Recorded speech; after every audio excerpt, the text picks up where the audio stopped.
A leader's job is to create more leaders. That's what we should be asking a leader at the end of the year. How many leaders did you create this year? Not how great you were. I don't give a rat's whatever about how great you were. I want to know how many leaders you created in your organization, because that's what's going to move that organization, not you.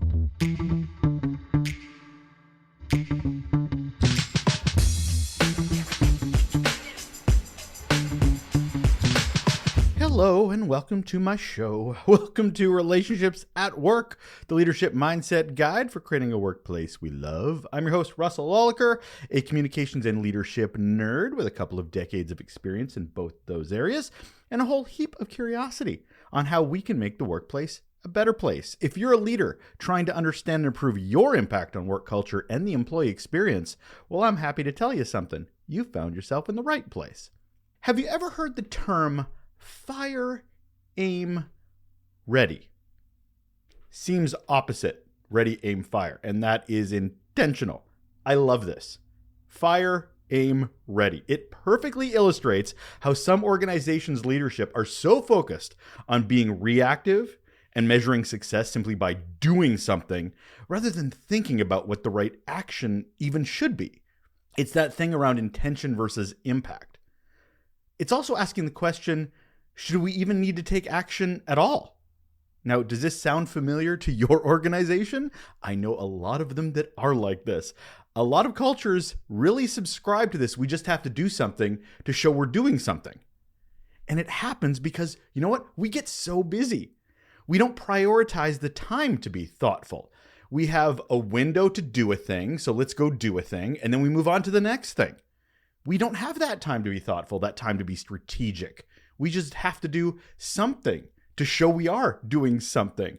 Sure, we'll deal with the consequences later, or we won't, because that's another day's problem, not today's. I got other things to do, right?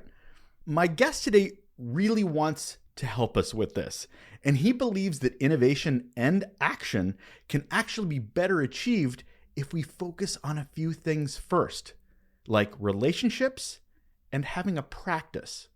We know the issues with being in a fire alarm mode all the time. But to be better leaders, we have to think differently. Hold on. And on the show today, we have Bob Chartier, and here is why he is awesome. He's an author, writer, keynote speaker, artisan. Yeah, I saw a bit of pot throwing there on his website, and musician. You can see a few of his instruments behind him. He's a Renaissance man, that Bob. He worked in the public service for 45 years before going out on his own, focusing on leadership through engagement. And his best-selling book, Handcrafted Leadership, The Art and Craft of Building Engaged Workplace and Communities. I could not recommend it enough. It's where we're going to be pulling a lot of the inspiration for our conversation today. And he's here. Hello, Bob. Hello, Russell. Thanks for inviting me. And congratulations on your work. Its work is really important these days to have conversations about the workplace in a broader scope rather than just in a workshop somewhere. It's great. Thank you. I really appreciate that. It was always, to me, seeing leaders and not blaming leaders, but leaders not having the tools, not having the support, and feeling like they're basically out there on their own trying to do this thing. If I can help in a small way, yay! That's not a horrible thing. So let's kick off our conversation with the question I ask all of my guests, Bob, which is, you, sir, what is your best or worst employee experience? I've really been thinking about that. There's so many situations that we're both, of course, but the one that floats back to me today as I was thinking about it, the one that one thing that deals with relationships that was really critical for me was I spent a couple of decades working with First Nations, of course. And one of my little legacy pieces was helping transfer about 50 schools across Canada to First Nations control. And it was right from the get-go, I had a relationship with First Nations in the education field, and subsequently in leadership as well. But just a very simple thing. I ended up taking the principalship of a small on reserve school. And we were dealing with all kinds of issues and working with a brand new school board and everything. But one of the issues that schools do is parent teacher days. Just a very simple thing, but parent, and we have mental models about how those things should work. And a teacher's mental model about how it works is the kids don't come to school that day, but the parents come in to the school and I sit them on a little chair and interview them about their kids, right? And we did one, the first one, and it was a disaster. It was, nobody showed up. And of course, First Nations people in those days, first of all, they didn't even think it was their school and they were nervous. And I don't know, there could have been 100 reasons why they didn't come to the school. So the next one that we had, the next session, I remember saying to the teachers, we need a relationship with these parents. And so I'm going to insist that instead of asking them to come to the school, we're going to get in our cars and we're going to drive and we're going to go knock on their doors and we're going to go visit them in their homes. And I got a lot of resistance at first from that. But I remember at the end of the day talking to the staff and talking to people about what their experiences were. And it was amazing. They were, of course, invited in. Some had a cup of tea. It was one of the biggest moments for them as a staff. And I think those were the early days when I was starting to realize that the whole notion of your work is not just about doing a job. It's about the relationships with each other, the relationships with who's in charge, the relationship with who you serve, the relationship, all those, that's all relationship based. And I ended up working with First Nations, of course. I learned early in the piece, you go have tea with the elders. You open a meeting with a prayer and just different things like that. That were all based on respect and relationship building. And so I took that into government as well. And the same idea really, except a little bit more resistance, I guess. And it's something we'll maybe talk about a bit later, but the notion of how big organizations tend to still think that they're factories and that there's all kinds of different silos and different kind of layers and that there's no crossing in those layers.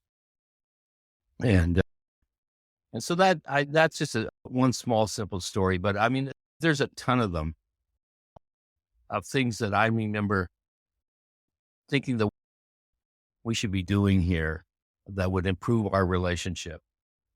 And then I got into the whole notion. I went back to school. I did this master's course in learning organizations. And that's when I started to realize that, hey, the other thing you need for relationship building is a good tool.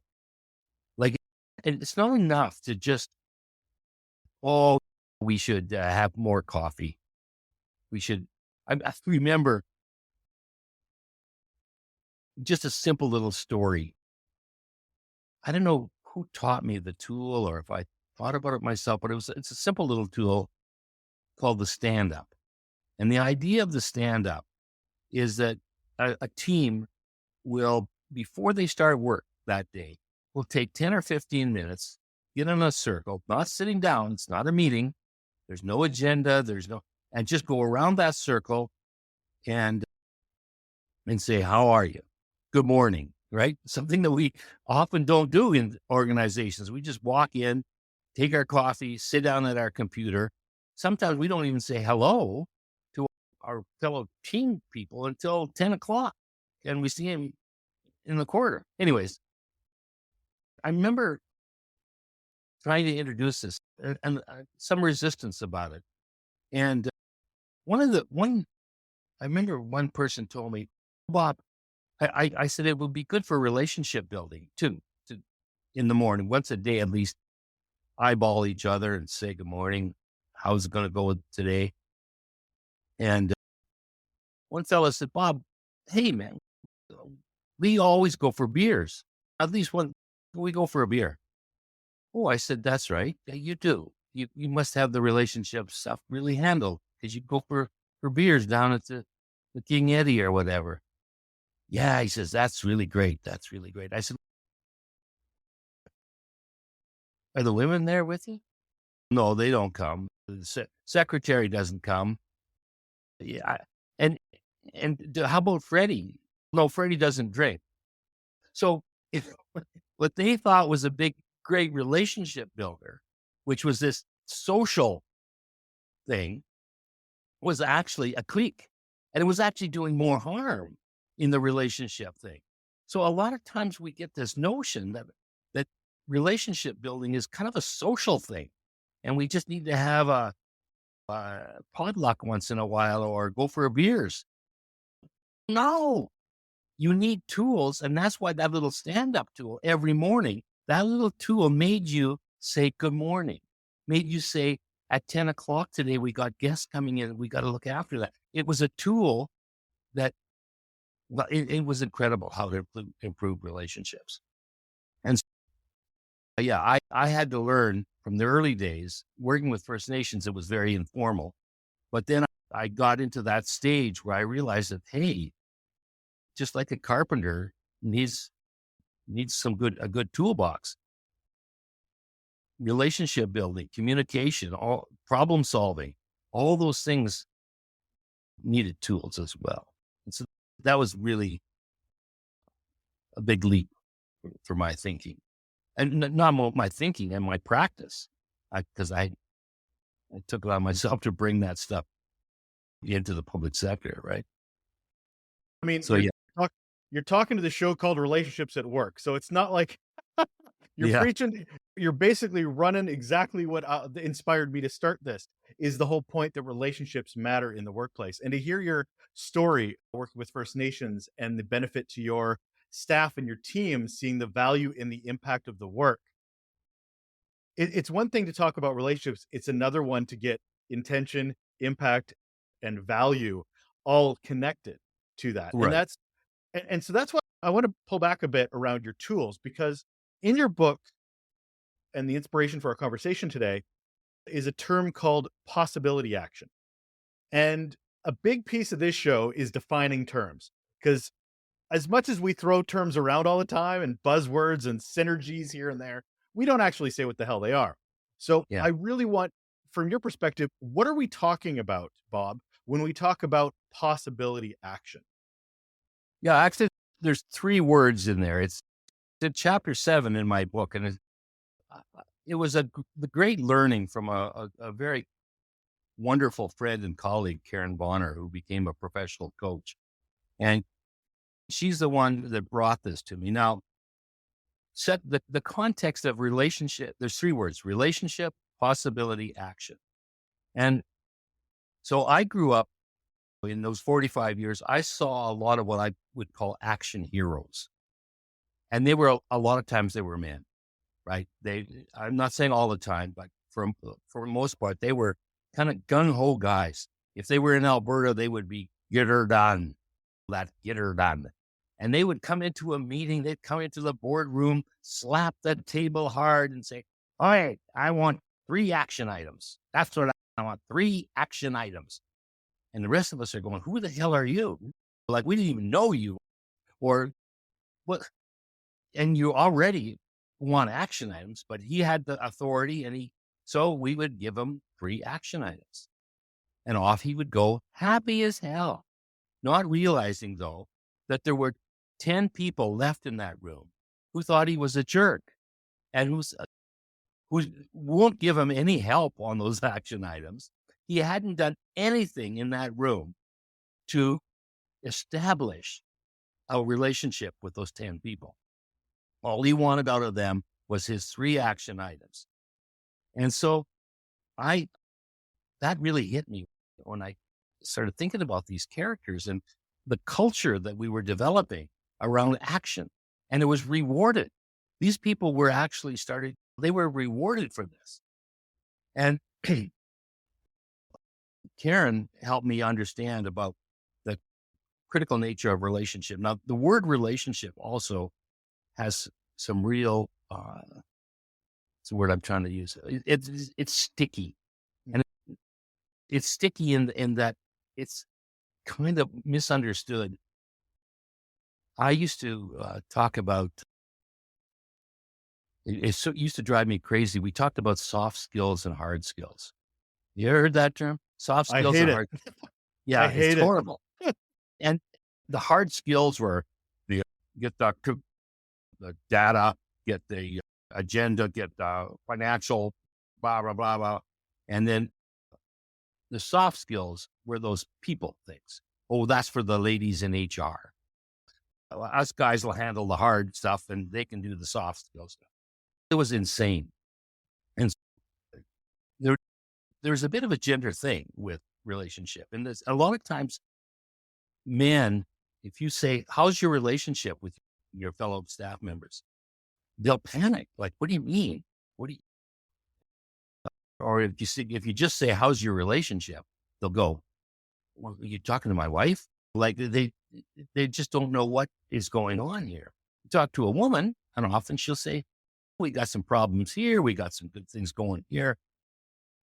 They have a bit of a little more empathy towards the word itself. That's the first big wrestle is the word. We got to deal with that word. Anyways, I'll come back to that. There's just some very simple things that action hero could have done to establish. One of the tools that I teach is called the check-in. When you have a meeting and you go around the room and everybody checks in where they're at, where they think why they think they're there, and who they are, and just simple stuff. But then the second thing is possibility. So the action guy came in, got us 3 actions and left. But he didn't open up any possibilities in that room. He just went straight to the action.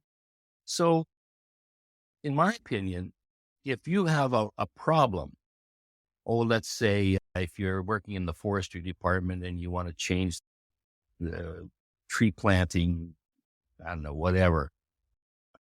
And so you go in and I want 3 action items. We're going to do this and this. That's one way.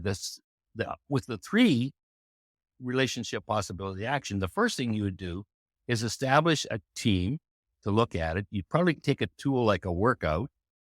The team would work on who we are. They'd build a little charter together.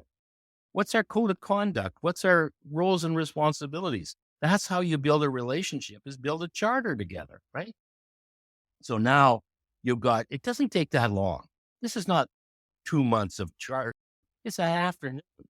But that team now knows who each other are. They know what kind of a working relationship they're going to have. Then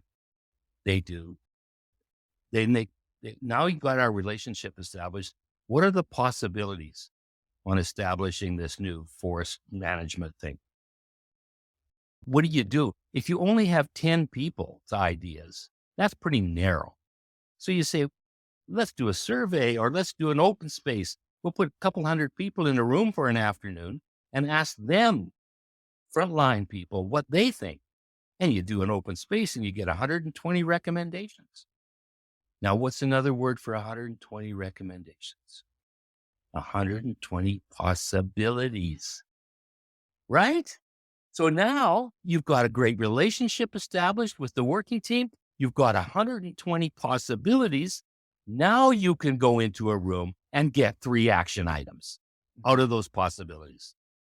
But it has to go that way, Russell. It has to go relationship first, then possibilities, then action. And if you're jumping to action right away, you're probably losing on the relationship and possibilities. Does that make sense? It does. And that makes me ask, okay, so those leaders that dive right into that action, how do you feel they're damaging their culture? How do you feel they're damaging the relationships, their employee experience by approaching every interaction like that? first of all, let me just be really almost aggressive. Mm. If you're a leader and you're in constant action mode, and we send you to Singapore to do a deal, you're going to get your ass, sorry, my language, but you're going to get your butt kicked, right? In those cultures, you've got to establish a relationship. Can I tell you a quick story about Please. how I learned that, the power of that?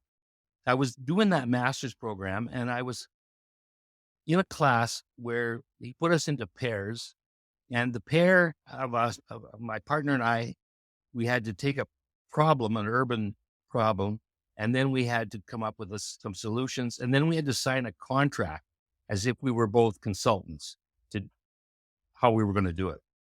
And so I was paired with this guy, a Chinese guy, really great guy, and we got along well, and we were hardworking, and we got our project done, except we didn't sign a contract.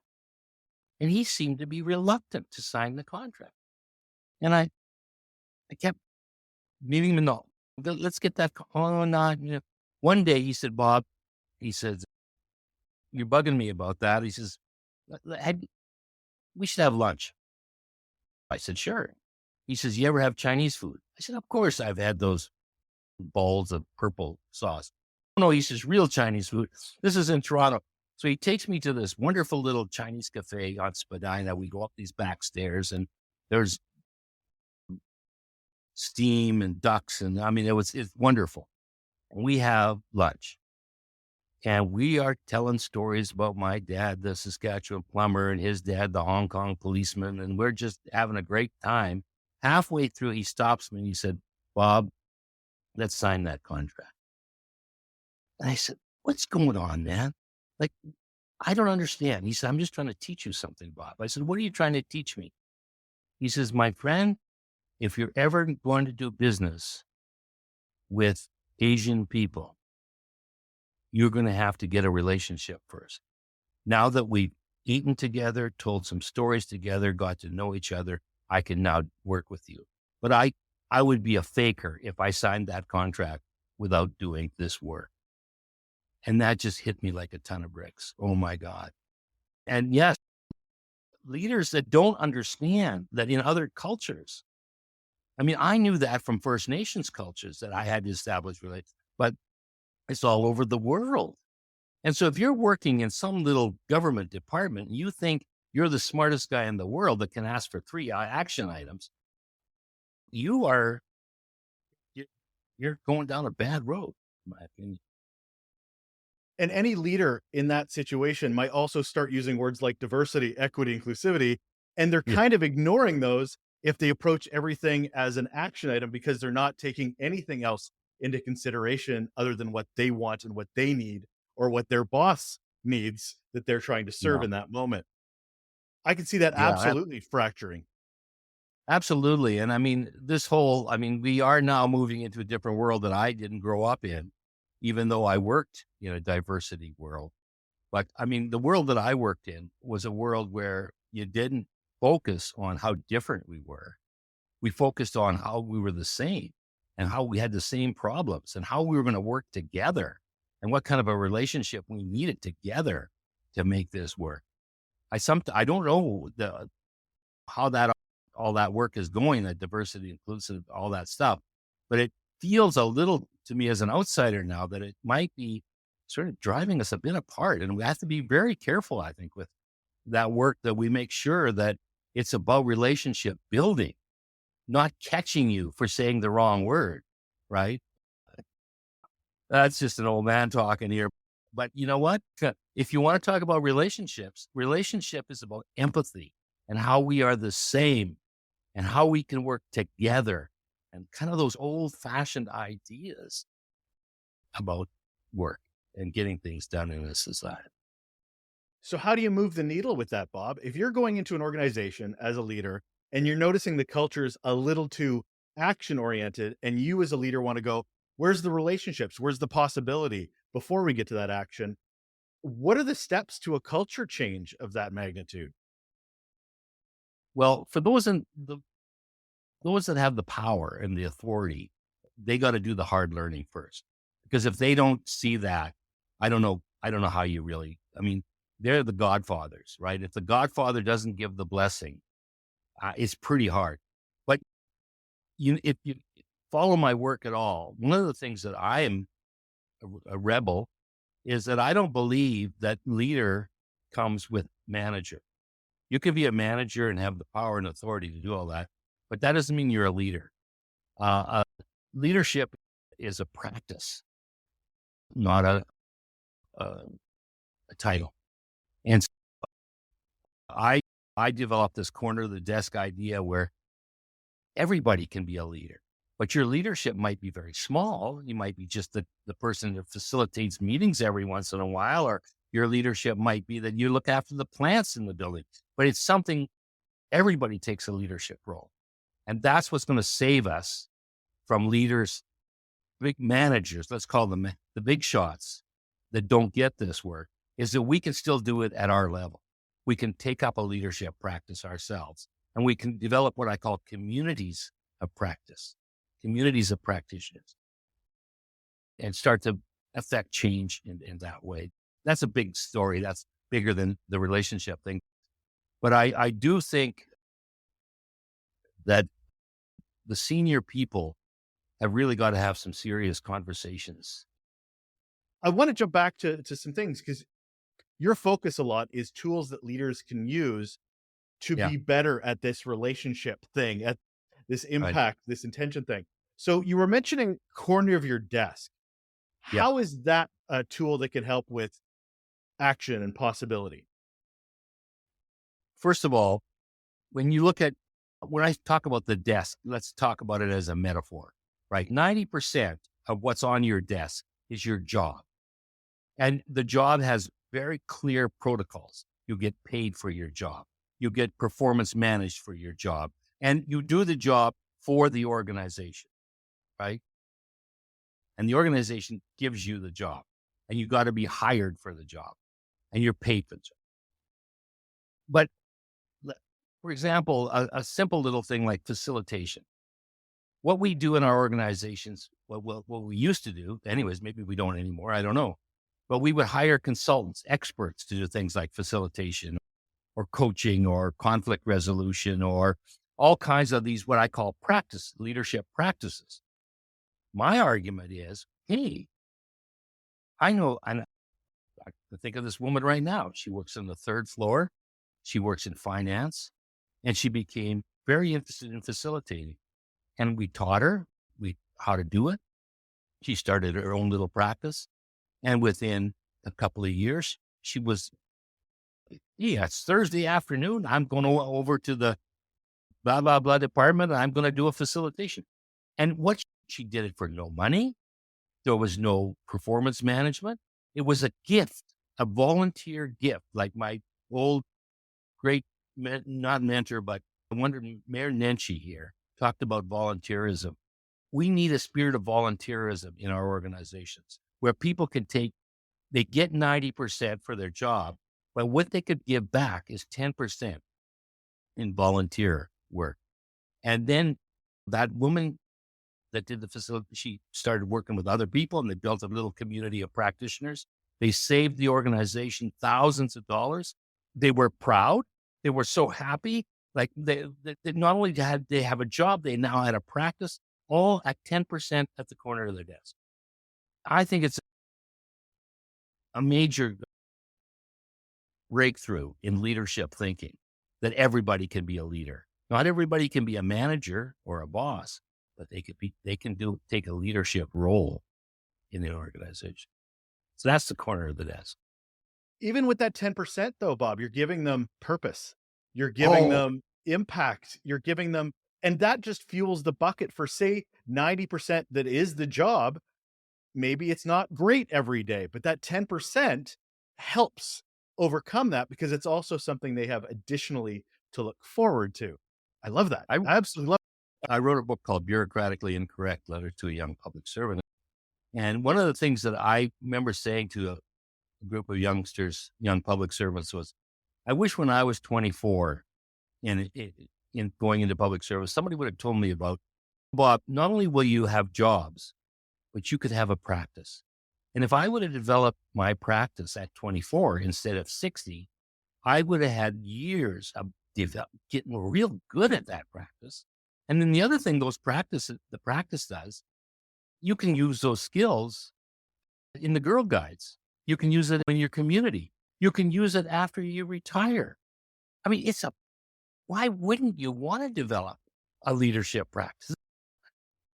And yet I've even had managers say, I can't afford to give somebody 10%. They got to be 100% on the job. And I'm going, my friend, you've never heard the phrase. It's a wonderful phrase. I forget who said it, but a leader's job is to create more leaders. That's what we should be asking a leader at the end of the year. How many leaders did you create this year? Not how great you were. I don't give a rat's whatever about how great you were. I want to know how many leaders you created in your organization, because that's what's going to move that organization, not you. So what's the benefit of having a practice? We've talked about it being great, but I mean it from a benefit standpoint of that 10%. How does it influence the 90%? Oh, a couple reasons. One is a lot of people have accused me of being sort of anti-consultant, and I'm not.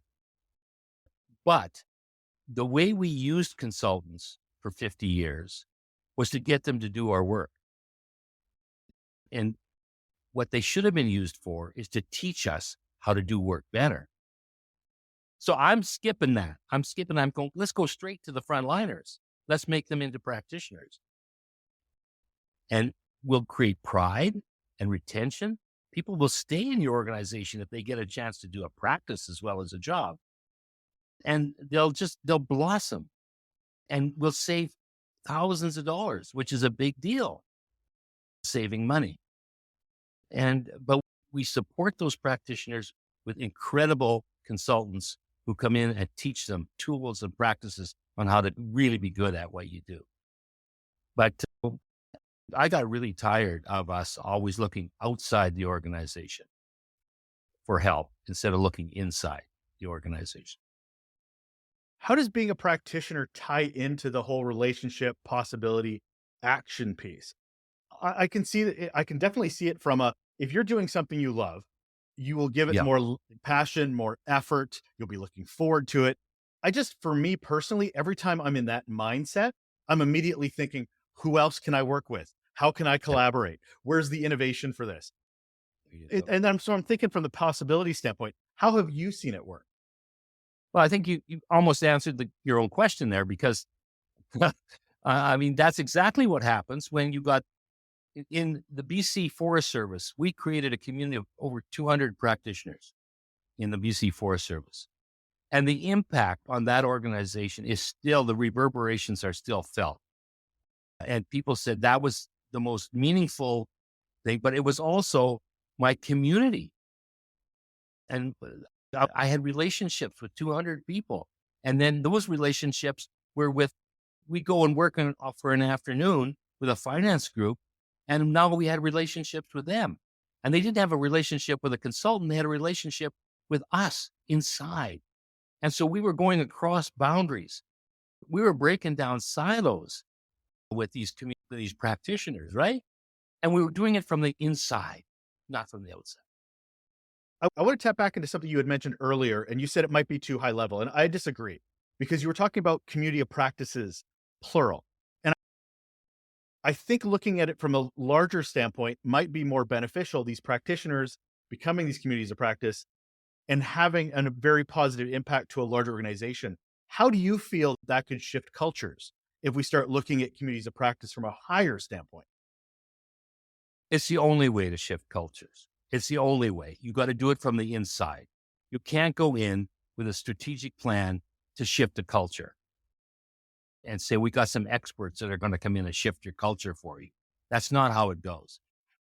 One moment that I'll never forget, I was in Regina with F Division of the RCMP.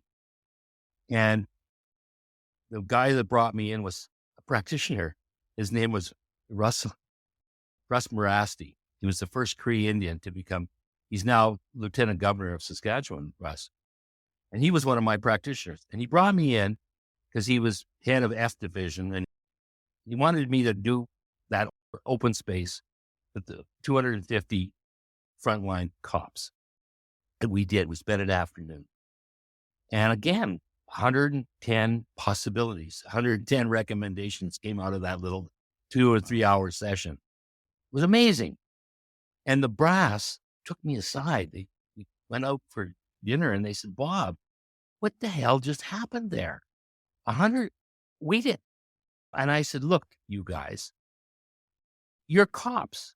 You can tell me where every hooker, every wino, every drug deal is going on in F division, but you can't tell me what your own people are saying. And the penny just dropped in that room. They had no idea what 250 frontline people were thinking because they never asked them. They never put them in a room. And that's what practitioners can do, is they can open up these floodgates. And that was 250 cops that were talking to each other like they've never talked to each other before because they were all in their little groups. So that's the power of this practice-based work. Yeah, for sure. So what's getting in the way of all of us not embracing this in our organizations, Bob? Like, it sounds like the way to go. It sounds like, why wouldn't you want to fuel motivation and innovation and collaboration? What is getting in the way?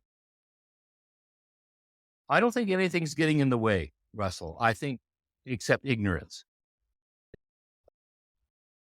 A guy like Doug Conkin, the deputy minister of BC Forests. I said, Doug, how come you like my work so much? He was a deputy minister that just loved it. He said, Bob, I dream now of running an organization of 3,500 people where 3,500 people had a job and 3,500 people had a practice. And my heart just stopped. My God, he got it. And the only reason he got it was he learned. He gave me an opportunity to teach him that. And that's all that's getting in our way now. That's why learning organizations was one of the most critical theoretical models. Peter Senge at MIT. You've got to have at the core. And we've got CEOs in that who haven't got a clue about how to engage thousands of people. And you do it by getting them to do it, right? Yeah, you get them to do it. So I'm going to wrap this up with a question that I've heard my favorite word used a lot in this conversation, which is relationships. So perfect question to wrap us up, Bob. What's one simple action, an action here, that people can do right now to improve their relationships at work? Oh my God. I'm going to follow up on what I just said. Perfect. Learn more. Don't assume you know everything about relationships. Learn more. Read a book. Ask people. Take it. Do anything. But learn. At the core, don't take a course or a workshop that isn't going to promise you at the beginning at least 5 tools to do it. I spent all my years, I said, I hate motivational speakers. I hate workshops that give all these big theoretical ideas, but they don't give me a Monday morning tool to actually how to do that.